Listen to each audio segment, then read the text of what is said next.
तो भैया कुछ घरन में हम सुनित हैं कि हमार पतोहिया बड़ी बदांगा है। अच्छा। हमार पतोहिया बड़ी नाकिस है। और लड़का क्या हाल कोई नहीं बतावा था कि लड़का की तनका क्या तकलीफ है भाई? पहले जमाने में पुरिखा लोग कहा करत रहा है कि माठा भैया कबो न बिगड़ा, जब बिगड़ा तब दूध।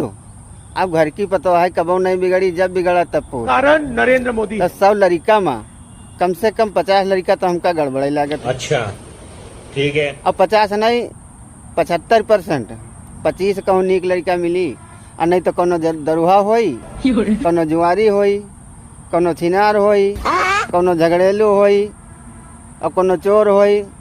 तो भैया आदती जब लड़कन करी खराब है तो मेहरुओं करी खराब हो सकत। वो अलग ही लेवल का बंदा था। लड़का चाहे तो मेहरुआ सुधार सकत। अगर तुम्हारे में यहाँ कमी नहीं है तो मेहरुओं को यहाँ तुम सुधार सकत, उसका सही रास्ता बता सकत।